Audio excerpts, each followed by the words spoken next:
Los últimos 3 millones de años son definitivos para la evolución del paso de los primates o grandes monos como el orangután, el chimpancé, el gorila, a los homínidos y por lo tanto al Homo sapiens. Diversos descubrimientos de fósiles, tanto en África, Asia y Europa, demuestran la evolución desde el Australopithecus pasando por el Homo habilis al Faber o Erectus y recientemente al Sapiens.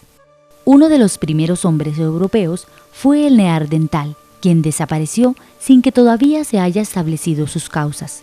Algunas de las características: vegetariano y de gran estatura, pero parece que no resistió al frío de los grandes glaciales y al medio. En los últimos 50.000 años aparece el hombre de Cromañón, u hombre europeo moderno, del cual descendemos todos los humanos actuales.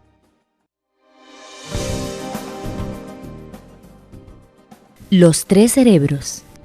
El cerebro humano está formado por varias zonas que evolucionaron en distintas épocas.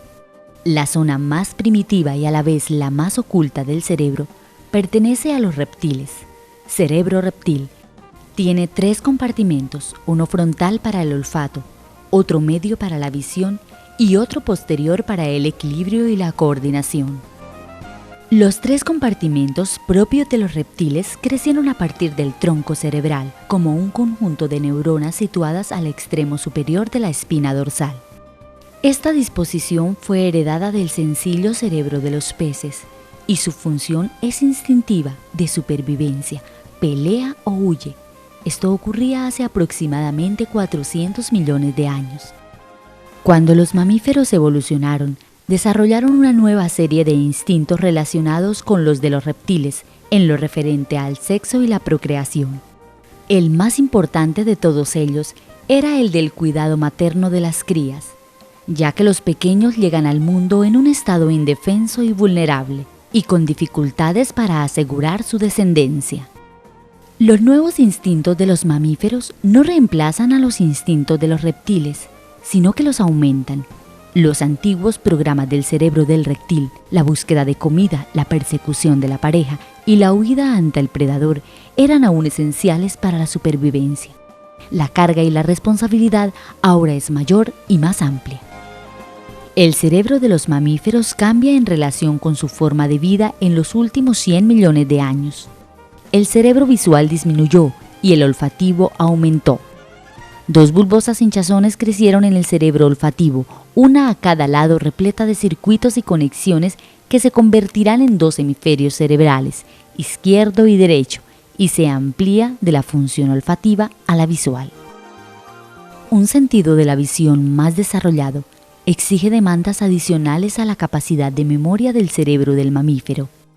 La superficie de los hemisferios cerebrales fue creciendo y adquiriendo la arrugada apariencia característica del animal inteligente, recubriendo las partes anteriores, lo que se conoce con el nombre de córtex o corteza cerebral, propia del mono y antropoide, y en el último millón de años da origen a la aparición del Homo sapiens.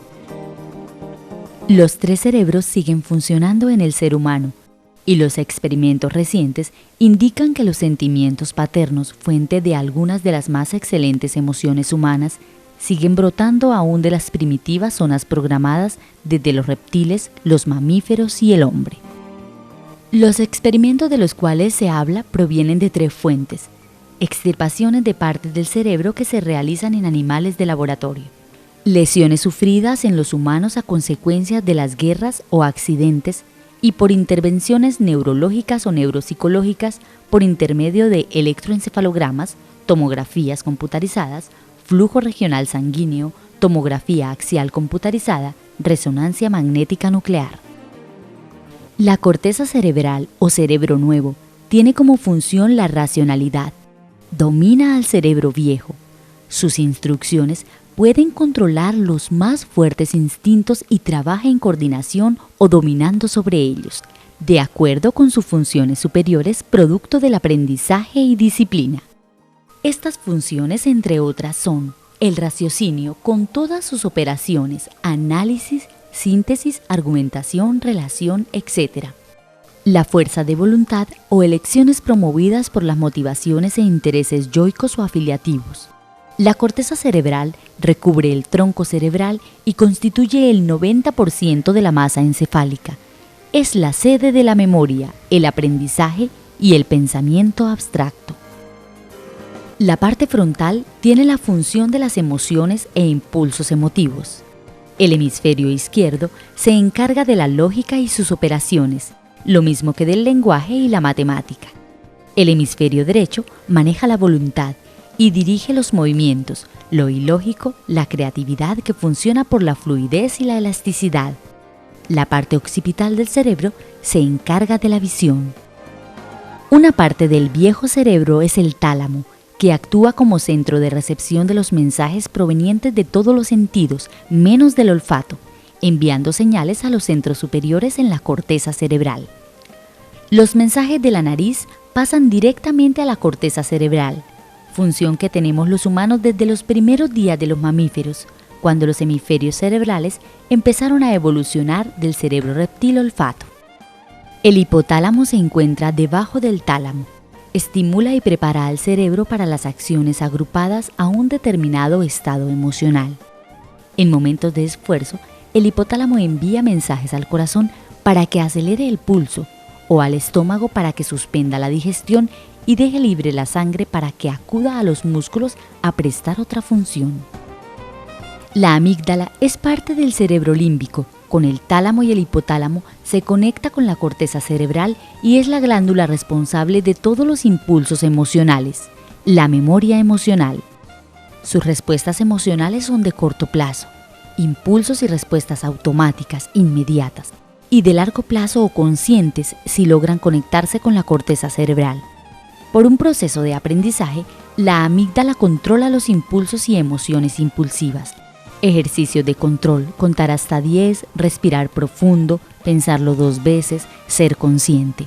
El niño poco a poco aprende a controlar sus impulsos.